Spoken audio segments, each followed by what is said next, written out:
first part of this chicken dinner meal is we'll start with a potato. First of all, we need to get the oven up to temperature, and looking at the oven, it's a fan oven by the looks of it. Yep. So about 180. And just checking. And you get your potato, and you can do this with oil. I don't have any oil, so I'm going to try this with water. Wet the potato. The reason we're setting the potato first is so it can be cooking while we're doing the rest of the things, because they will take longer to cook. Then a scattering of herbs, mixed herbs or anything to help flavour this potato. This is rosemary. And then we carefully wrap the potato up like so.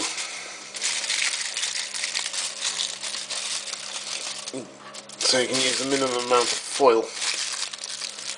I normally do this two-handed, but I'm having to hold the camera.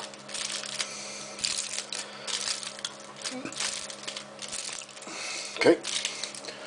And the potato. Hang on, get this out before it gets too hot, terrible. And the potato goes in.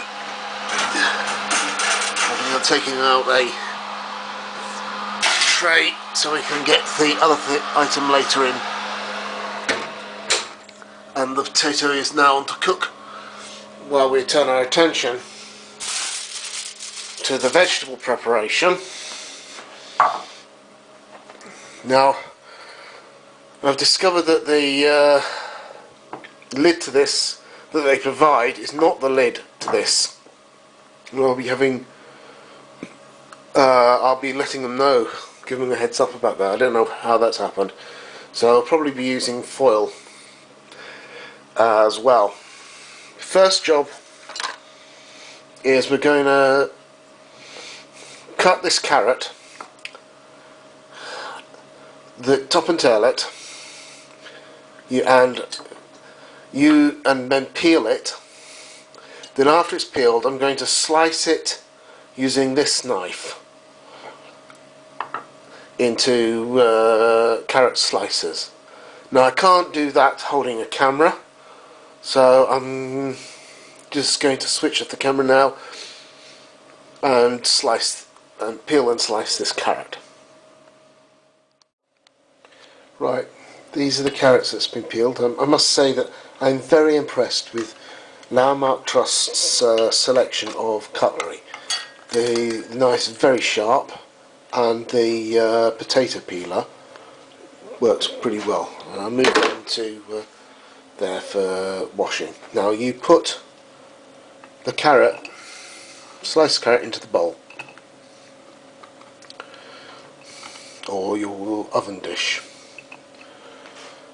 And then the next ingredient I use is a leek, which you can get from the shop.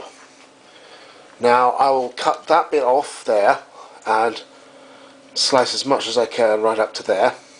Again, I'll have to do that off camera.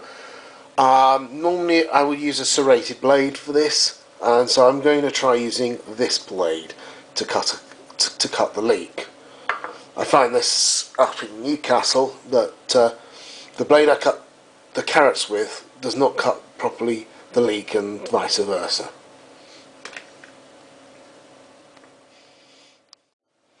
Right, this is the mushrooms sliced. I've just done 2 mushrooms because they're quite big, and this dish is relatively small.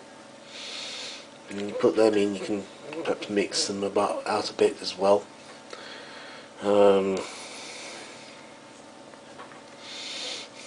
Sometimes I've added celery as well. The stalks weren't that brilliant, so none of the stalk has been able to go in. We now get out the bacon and the chicken.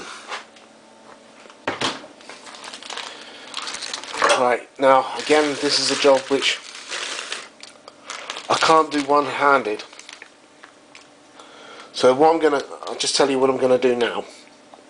I'm going to open up the chicken leg and the bacon, and we're going to wrap the chicken in bacon.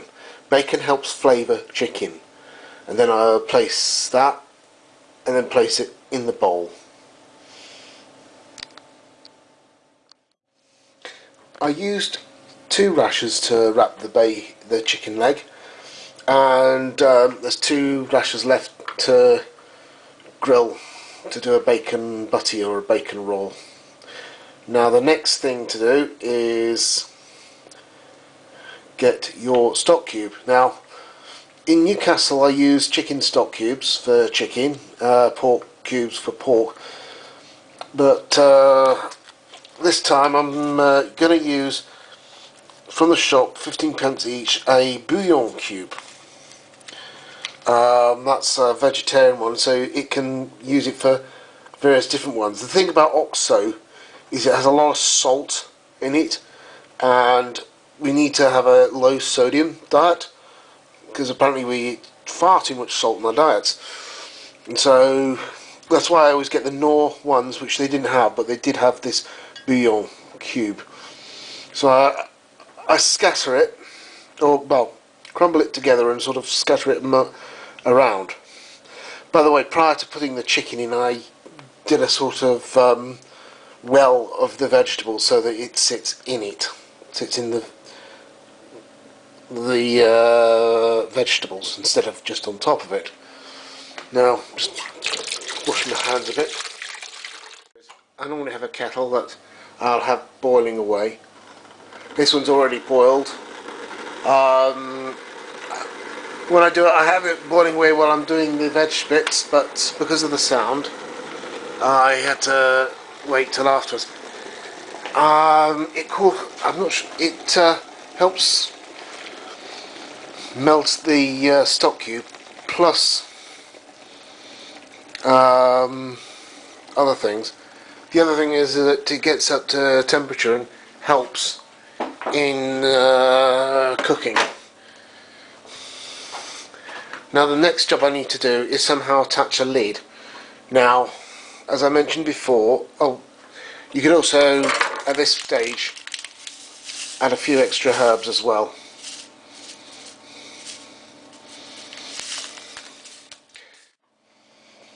Now what I've done is I'm not going to use that lid. I've used the foil that they normally have for lining pans, lining the grill pan, as that we're supposed to use.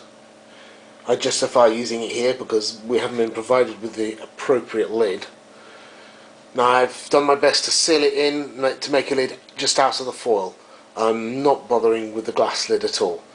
Now I put this in the oven, which I'll need 2 hands, so I can't use the film this going in because I need both hands. And then we cook it for about an hour and a half, or an hour and 20 minutes, and that will time in perfectly with the jacket potato.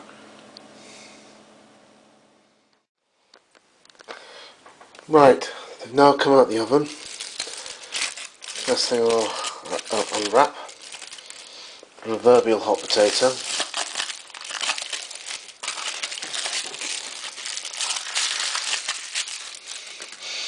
Smells right. And then I'll just remove the foil, and that's how the casserole looks.